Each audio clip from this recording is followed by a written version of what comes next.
¿Qué tal? ¿Cómo están? Gracias por acompañarnos este domingo 28 de diciembre, Día de los Santos Inocentes, para que no caigan en noticias falsas, para que no presten dinero ni se dejen sorprender, por supuesto. Aunque bueno, después de ver ciertas noticias, particularmente de la oposición o incluso de la ultraderecha internacional, pues caray, el 28 ya parece cosa de niños. Hay verdades que parecen bromas macabras en toda la extensión de la palabra. Hoy vamos a hablar de varios temas, algunos desde un punto de vista puramente informativo, porque bueno, los datos no nos permiten mucho más y el hecho como tal, pero vamos a irles profundizando si les parece bien a otros. ¿Qué le parece si hablamos, por ejemplo, de las declaraciones del Verde Ecologista, que ya abiertamente dice, pues vamos por San Luis solos, iríamos solos, dijo Manuel Velasco, en un ejercicio que al ratito, a las 3:30, Nacho Alvarado tiene una sección que se llama Ojo al Gato, muy buena, excelente, y hace un análisis muy profundo de lo que se viene el próximo año en materia electoral, en los próximos años, y cómo es el reto para la propia doctora Claudia Sheinbaum, para lo que es Morena, su unidad, sus aliados, en fin, al ratito Nacho se va a aventar una cápsula como él acostumbra de 10. Pero aquí también vamos a tocar un poco lo que es este tema del verde y de Morena.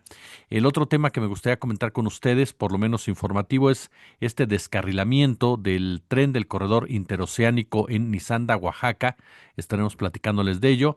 Lo que pasó en Chiapas con este incendio de 2 bares y 3 vehículos en Villa Flores, en aquella entidad.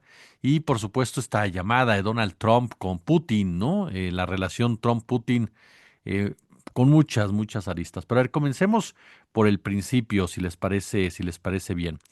De entrada, Claudia Sheinbaum, la presidenta de nuestro país, lanzó hace ya varias semanas una iniciativa en materia electoral, en donde busca disminuir el costo de los partidos políticos, busca, por supuesto, evitar la reelección legislativa y en gubernaturas y alcaldías, y busca sobre todo acabar con el nepotismo en las candidaturas, ya que lamentablemente se ha vuelto normal que la política en este país sea un negocio. Y en muchos municipios, en muchas gubernaturas incluso, pues el esposo le pasa el poder a la esposa se lo regresa al hijo y el hijo se lo manda al perro y el perro se lo regresa al esposo. Y de esa forma violan el principio de no reelección, pero en realidad es pura hipocresía, porque se están religiendo los mismos intereses de unas familias, familias políticas, los clanes políticos, por supuesto, que le han hecho mucho daño a México, mucho daño. Esas dinastías que presumen constantemente su permanencia en esta actividad, en realidad han sido más perniciosas que positivas. Yo no encuentro más que una que otra como excepciones. El resto han sido intereses caciquiles, intereses brutales, corruptos o que se terminan corrompiendo, algunos hasta vinculados con el crimen organizado y que se han enriquecido literalmente del servicio público. Y un ejemplo palpable, para no darle tantas vueltas, es el Partido Verde Ecologista de México. Un partido que para ellos la política es eso, es un negocio. Ellos se mueven conforme a sus intereses, se mueven conforme a su agenda, no les interesa nada más. Si tienen que pactar con Fox, pactan con Fox. Si tienen que apoyar a Calderón, apoyan a Calderón o en su momento a Roberto Madrazo, aunque Madrazo sea lo que sea, aunque Calderón sea lo que sea. De ahí pueden brincar a Peña Nieto sin ningún tipo de vergüenza y posteriormente se pueden acercar a Morena con Andrés Manuel López Obrador y después con la doctora Claudia Sheinbaum. Así es el verde ecologista. El verde ecologista es un golfo de la política mexicana. Es un partido que nació para enriquecer a una familia, para aprovecharse de causas nobles como es el medio ambiente y que ha sido conformado históricamente por juniors, ¿no? Por juniors, hijos de familias adineradas incluso que operan al interior de Morena o al interior del PAN o al interior del PRI o al interior del extinto PRD y veamos simplemente quiénes son sus principales cuadros y los vínculos y relaciones que tienen con intereses empresariales e incluso con intereses en medios de comunicación y transnacionales. El caso concreto de Manuel Velasco, un hombre cuyo abuelo era cercano a Andrés Manuel López Obrador, tuvo una buena relación con López Obrador Y de ahí precisamente se aprovechó Velasco pues para acercarse al entonces candidato presidencial, posterior presidente de nuestro país. Manuel Velasco, quien incluso fue gobernador de Chiapas, una entidad que ha sido tomada literalmente por este partido, que la trata de convertir en su feudo, con resultados verdaderamente lamentables para Chiapas.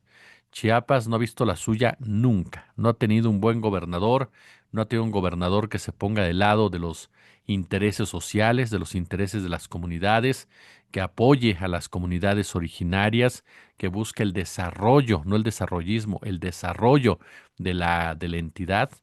Y por lo regular todos los gobernadores respaldan incluso acciones punitivas, respaldan la represión, respaldan las violaciones, respaldan los desplazamientos, respaldan los despojos. No ha tenido la suya Chiapas nunca. El último que vimos con Rutilio Escandón de Morena, del grupo de Adán Augusto, fue de verdad lamentable. Una entidad sometida a punta de balas por los intereses económicos, disfrazados de cárteles de la droga, que no tuvieron ningún empacho en tomar municipios enteros, en llevar a cabo levas, en llevar a cabo persecuciones, masacres, secuestros, levantones, obligar a la población a ceder sus territorios, a echarles porras, lograron penetrar en los intereses de los jóvenes, ¿no? Que por hambre muchos de ellos tuvieron que aceptar, por interés personal otros, y el gobernador Rutilio preocupado en qué iba a hacer, lo que iba a pasar con él posteriormente.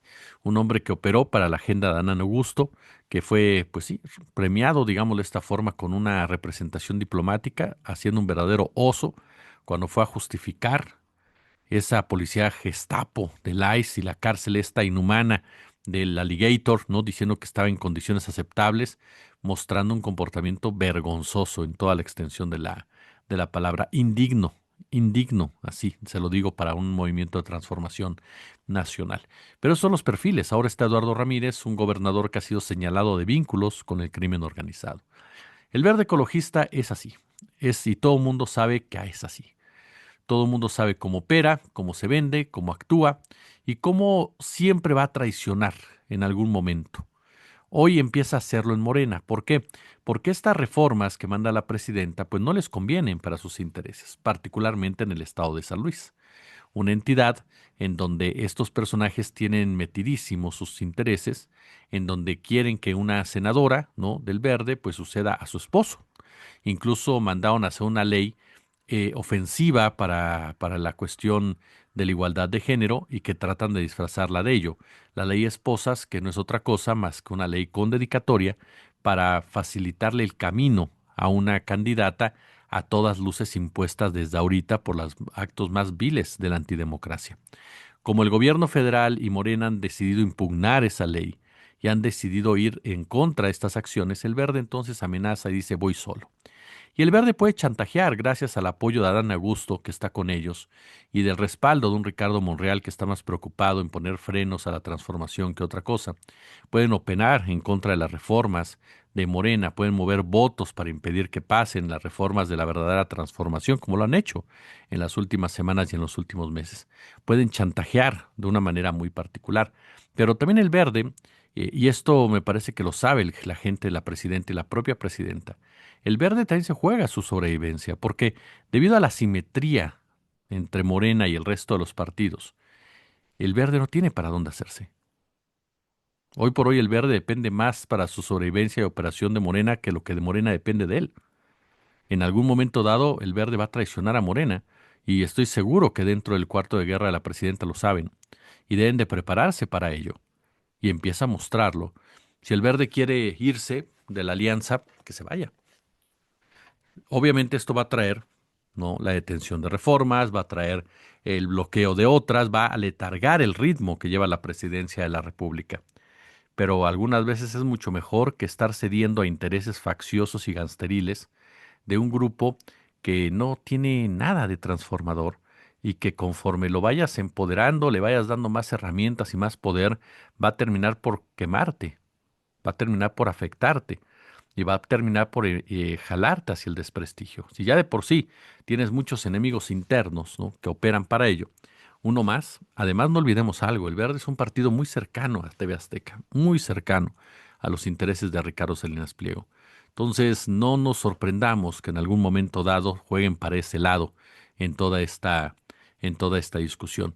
Además, confirma el Verde lo que hemos dicho ya de otros partidos que se sumaron a Morena y que con esta política pragmática, entendible en su momento para crear una hegemonía, de abrirle la puerta a quien fuera, pues lamentablemente te topas con personajes que lo único que les interesa es mantener su statu quo, cueste lo que cueste. Es como estos señores del partido que están robándose las iniciales de Claudia Sheinbaum, ¿no?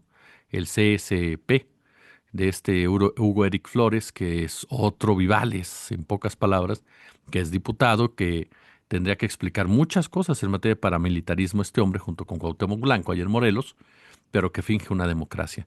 El Verde nunca ha sido demócrata y nunca lo será.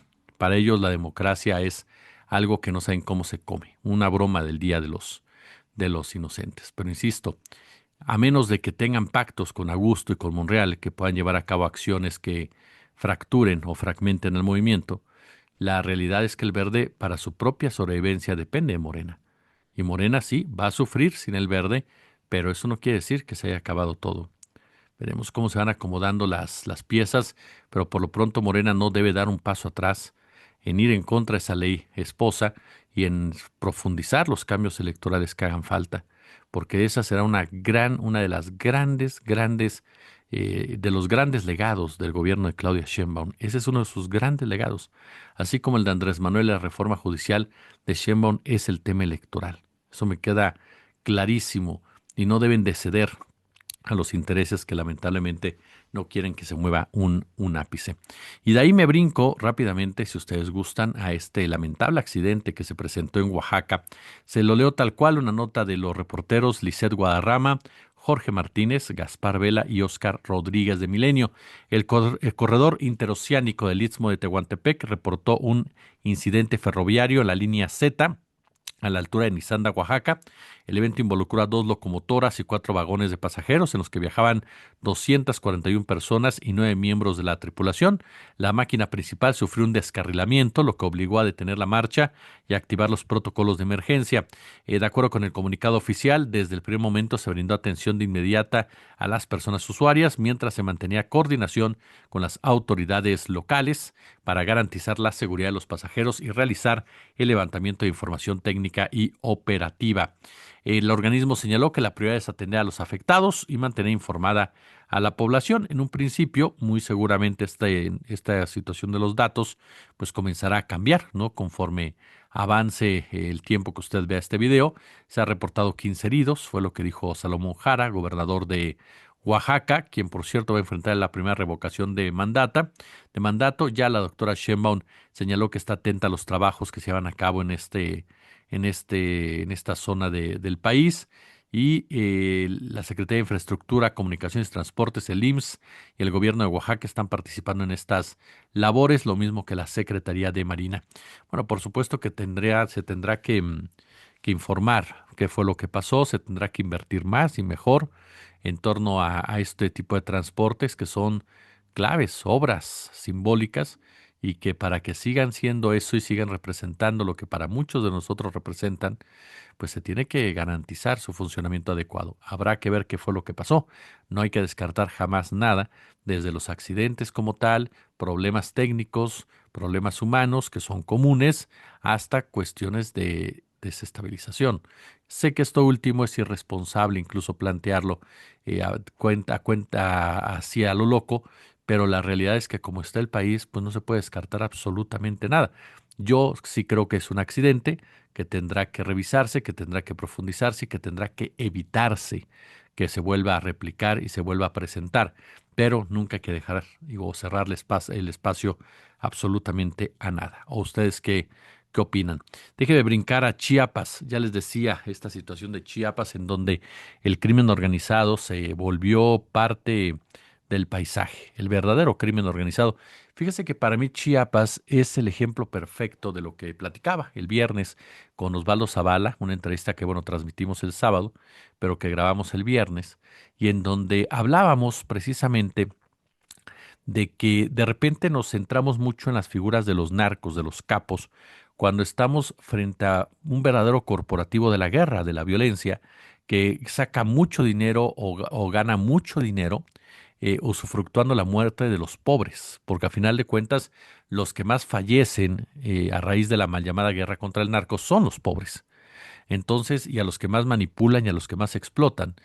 Y eso lo vimos en Chiapas, comunidades originarias totalmente eh, agredidas, perseguidas, brutalizadas, secuestradas, sometidas, ¿no?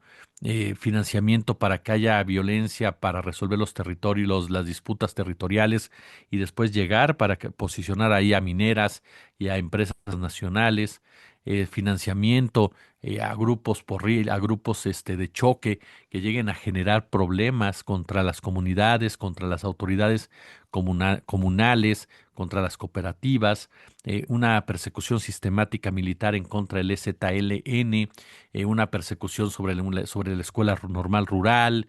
En fin, Chiapas es el ejemplo de cómo el poder económico, ese poder económico que no se ha ido de México, por supuesto, y que está insertado en diferentes esferas incluso de las autoridades tanto estatales como municipales y federales, pues opera en muchas ocasiones para quedarse con lo que considera le corresponde. Y hoy por hoy Chiapas es un territorio muy importante por los recursos naturales que de él emerge. Tan solo basta ver el gran pleito que se armó, la gran guerra, no pleito, corrijo, la guerra que se armó en toda esta zona donde había una mina, ¿no? Que tenía un mineral muy particular, que era que quieren las mineras, que quieren estas empresas, y pusieron a pelear ahí al cártel de Sinaloa contra el cártel de Juárez, contra el cártel de Jalisco, y no son otra cosa más que sus brazos armados, literalmente. Entonces sí nos topamos, me parece, sí nos topamos con una entidad que durante muchas décadas ha sido abandonada, una entidad que durante muchas décadas ha sido verdaderamente ha sido vejada. Chiapas no ha tenido paz y no ha tenido paz porque siempre la han saqueado, porque siempre la han violado, porque siempre la han golpeado, porque sin importar quién esté en el poder, al final de cuentas lo que importa es hacer negocio y de los peores negocios, por supuesto. Ha sido una entidad que a pesar de su enorme riqueza que tendría que ponerla en una posición de privilegio y con ella a sus comunidades, a sus poblaciones, ha visto con ojos llorosos, con ojos vendados, con ojos golpeados, cómo llegan literal, ¿no? Como le decía hace un momento, cómo le arrebatan lo suyo, cómo se instalan en sus comunidades, cómo les roban su tranquilidad, cómo les roban su paz. Y el gobierno mexicano, a través de tantos y tantos años, ¿no? Porque son deudas ancestrales, pues no ha querido, porque no ha sido otra cosa, no ha querido atender a fondo lo que pasa en Chiapas. En este documental de 1994, Diego Sorno daba cuenta de una entrevista con el subcomandante Marcos y decía Marcos algo muy claro. No pensaron que los indígenas iban a enfrentarse, ajá, iban a enfrentarse a las personas blancas, iban a levantarse en armas porque no creyeron que fueran capaces. A ese nivel de racismo se ha llegado en Chiapas, escenario de brutales masacres, masacres de personas inocentes, de niños, de mujeres, de viejos, que muchas veces también pasan desapercibidas en los medios de comunicación. ¿Por qué? Porque los medios también son clasistas y son racistas. Entonces, Chiapas hoy es escenario de ese crimen organizado que provoca que dos bares sean incendiados intencionalmente y que provoca que cuatro mujeres resulten heridas, que provoca que haya extorsión, que provoca que haya chantaje, que provoca que haya este presiones de esta naturaleza en donde estás conmigo o estás contra mí, o me pagas o no puedes funcionar. Hay bares, sí, que lavan dinero de un cártel, otros de otro, y entonces se convierten en los puntos claves cuando comienzan las refriegas, cuando se rompen los pactos. Hoy Chiapas, lamentablemente, es escenario de ese tipo de circunstancias con lo que le acabo de platicar.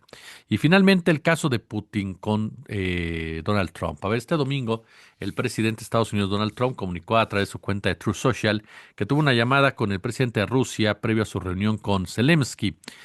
Trump y Zelensky se reunirán hoy en Mar-a-Lago, si no es que están reuniendo, cuando usted vea el video, y el presidente ucraniano afirmó que la reunión tiene como fin hablar sobre acuerdos de seguridad económicos. Zelensky había anunciado anunciado que ya tenía un plan de paz apoyado por Europa y Europa brincaba de gusto y aplaudía y Trump les dijo, a ver, si yo no lo autorizo no tienen nada, volviendo a mostrar quién tiene el mando y quiénes son sus pelagatos, así de sencillo. Obviamente Trump no quiere hacer enojar a Putin, ¿no? Primero porque le teme a Putin, eso me queda clarísimo, o sea, una cosa es la política y otra cosa es que le aplaudas a alguien. Y Trump ve a Putin y bueno, le aplaude, lo ve con ojos de enamorado. De verdad, o sea, es increíble cómo se intimida a Donald Trump ante la figura de Vladimir Putin. Y en mucho porque sabe que Putin es un gobernante fuerte. No es tampoco ningún ejemplo de democracia ni de moralidad política Putin, pero para Trump es una referencia de no meterse con él porque él sí se enoja. Y dos, porque hoy Rusia ya tiene más cabezas nucleares que Estados Unidos y es una potencia misilística que puede atacar de ciertas formas con armas que Estados Unidos ni siquiera sabe cómo manejarlas. Entonces, ante eso, Trump, ante la fuerza, Trump se intimida, pero no solamente eso, lo que no quiere es que el oso se acerque demasiado al dragón, porque de esa forma tiene una oportunidad. Si no están unidos Rusia y China, Estados Unidos tiene una oportunidad de mantenerse en posiciones clave en esta disputa por el mundo. De ahí que el trato de Trump con Putin pues siempre sea afable y sea hasta incluso en un momento dado acobardado. No dejamos de lado también que pues, Rusia y Trump, así como BlackRock, el poder económico, se están repartiendo Ucrania. Y en esa repartición, pues los ucranianos se habrán dado cuenta ya que fueron simplemente manipulados por la OTAN, simplemente puestos como conejillos de indias, simplemente puestos como borregos al matadero por sus propias autoridades. Pulgares arriba, déjenme su comentario, su punto de vista y como siempre un gusto, como siempre un placer.